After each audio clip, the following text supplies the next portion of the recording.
का आंदोलन जो कि लोक सेवा आयोग पर लगातार चल रहा था। उत्तर प्रदेश के माननीय मुख्यमंत्री जी ने इस पर संज्ञान लिया, चूँकि वो झारखंड और महाराष्ट्र के चुनाव प्रचार में बिजी हैं। लेकिन जैसे ही उनके संज्ञान में ये बातें हम लोगों ने डाली कि उग्र आंदोलन हो रहा है और निश्चित रूप से अखिलेश यादव उस पर रोटी सेकने की कोशिश कर रहे हैं, अपने राजनीतिक रोटी सेकने की कोशिश कर रहे हैं। फूलपुर विधानसभा सीट किसी भी प्रकार से जीतने की कोशिश में है अखिलेश यादव।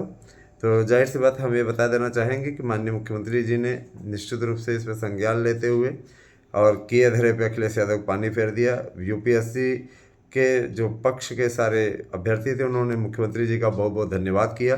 परीक्षा टल गई है और नए सिरे से ये एक स्तरीय ही होगी, एक ही दिन में होगी। अभ्यर्थियों की बहुत बड़ी मांग थी, इस मांग को मान लिया है मुख्यमंत्री जी ने। मुख्यमंत्री जी एक जनप्रिय नेता हैं, निश्चित रूप से सभी अभ्यर्थियों के लिए हित की बात वो करते हैं। और बहुत से ऐसे लोग हैं जो कि है ना, इस बात को लेकर के पशुपेश में हैं कि टीजीटी पीजीटी की परीक्षा होगी कि नहीं होगी। मैं बता देना चाहता हूँ उसकी तैयारियाँ लगभग कंप्लीट हो चुकी हैं। सेंटरों के निर्धारण का काम तेज़ी से चल रहा है। आने वाले समय में आपको परीक्षा की डेट मिल जाएगी। जाहिर सी बात है, आप अच्छी तरीके से जानते हैं, प्रस्तावित तिथि भेज दी गई है ना, दिसंबर महीने के अंतिम सप्ताह में, और क्या कहते हैं जनवरी माह के प्रथम सप्ताह में परीक्षा कराई जानी अपेक्षित है। तो आप लोग तैयारियों में जुट जाइए। जिस तरीके से आप लोगों ने आज बम्पर नोट्स लिए हैं उसके लिए मैं ज़रूर बताना चाहता हूँ कि आप लोगों के लिए ये बहुत बड़ी अपडेट है। और राजनीति रोटी सेकने वाले लोग जो कि राजनीति रोटी ज़बरदस्त तरीके से सेकते हैं, वे अपनी सरकारों का काला चिट्ठा उठा करके देखें तो उन्हें उनकी शर्म से गर्दन झुक जाएगी और चुल्लू पर पानी में डूब के मर जाएंगे।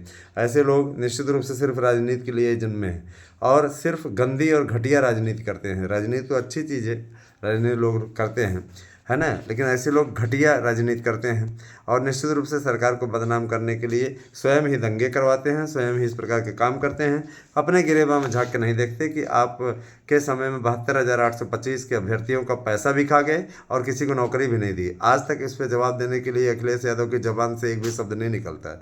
और ऐसे लोग यहाँ पर युवाओं की भावनाओं को एक चुनावी मुद्दा बनाने की कोशिश करते हैं। जिनके समय में 80 की लिस्ट निकलती थी तो उसमें 60 इनके जाति के होते थे। जाहिर सी बात है कि ऐसे लोग यहाँ पर आकर के इस प्रकार की बातें कर रहे हैं तो बहुत ही बेहद शर्मनाक और घृणित है ना। इनकी जाति में भी कुछ समर्थवान और समझदार लोग हैं, लेकिन मैं इतना जरूर कहना चाहूँगा कि जो जाति परस्त हों तो अच्छी बात है। जाति परस्त होना कोई बुरी बात नहीं है, अपनी जाति के साथ में खड़ा होना बुरी बात नहीं है, लेकिन ये परिवारवादी हैं, है ना। और इनको यही मेंटेलिटी इनकी है हमेशा से ही। मैं तो उसको कहना चाहता हूँ, मैं मुख्यमंत्री जी को बहुत बहुत धन्यवाद देना चाहता हूँ कि उन्होंने अभ्यर्थियों के मामले को संज्ञान में लिया और निश्चित रूप से आरओ की परीक्षा को टालने का निर्णय नए आयोग ने लिया है। और आयोग ने कहा है कि अभ्यर्थियों के हितों से किसी प्रकार कोई समझौता नहीं किया जाएगा। पहले जो आयोग ये बोल रहा था कि हम किसी प्रकार से झुकेंगे नहीं, वही आयोग इस परीक्षा को टालने पर सहमत हो गया है और यह भी कहा है कि परीक्षा एक ही चरण में होगी।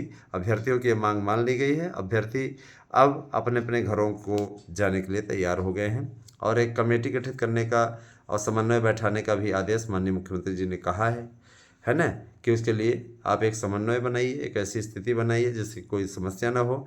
और एक तरीके से कहते नहीं कि हाथ में आती हुई थाली को मुख्यमंत्री जी ने छीन लिया, तो जैसे ये दूसरों के हाथ की थाली छीने हैं अखिलेश यादव, है ना। नौकरी लगते लगते लोगों के 2 दिन बाद उनको नौकरी मिलने वाली थी, जाके कोर्ट से स्टे ले लिया।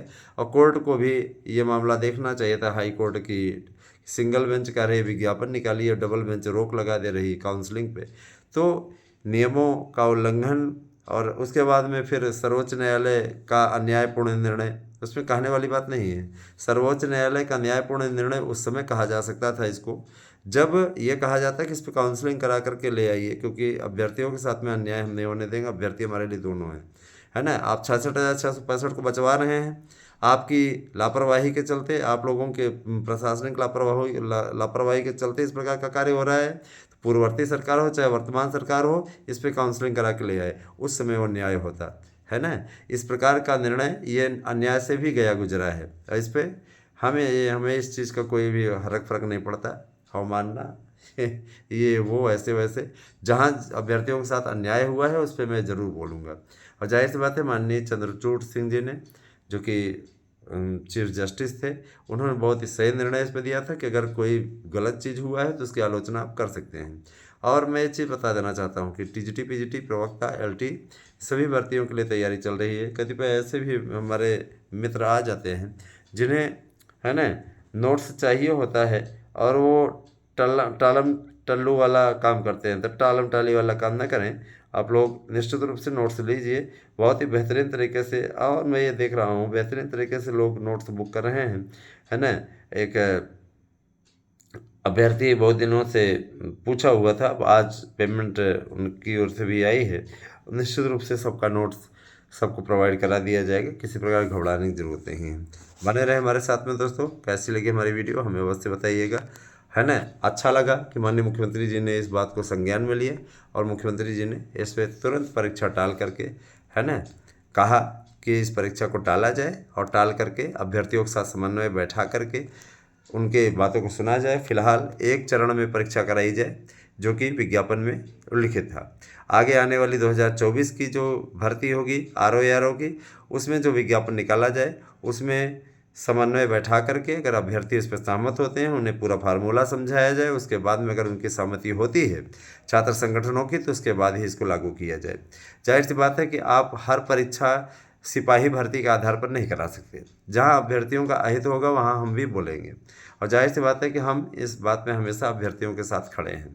दोस्तों मैं ज़रूर कहना चाहूँगा, जिस तरीके से प्रश्न पत्रों की छपाई चल रही है, जिस तरीके से सेंटरों के निर्धारण का कार्य चल रहा है, उससे दिसंबर माह में पेपर हो जाए तो आश्चर्य नहीं होगा। और जिस तरीके से तैयारी चल रही है वही होगा जैसे आपको 2021 में एकाएक कार्यक्रम विज्ञप्ति देखने को मिल गई थी। विज्ञप्ति आ भी गई है, मैंने आप लोगों को पढ़ के भी दिखा दिया सारी चीज़ें, है ना। तो एक विज्ञप्ति देगी फलाना फलाना तारीख को आपका पेपर होगा, 27, 28, 29, 30, 31 दिसंबर को। उसके बाद में ना तो आपसे रहा जाएगा ना सहा जाएगा। ऐसी स्थिति का सामना ना करें, इससे अच्छा है कि आप लोग नौकरी ले लें। यही मुझे आपसे कहना था। बाकी अभी की ये अपडेट मिली तो बहुत ही खुशी हुई मुझे जान करके।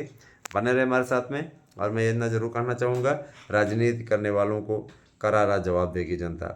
आने वाले विधानसभा चुनाव के उपचुनावों में, है ना, मैं ये अच्छे तरीके से जानता हूँ सरकार के साथ में ही जनता खड़ी होती दिख रही है, क्योंकि जो आंतरिक सर्वे बता रहा है उसमें 2 सीट भी अखिलेश यादव पा जाए तो बहुत बड़ी चीज़ होगी। बने रहे हमारे साथ में। धन्यवाद।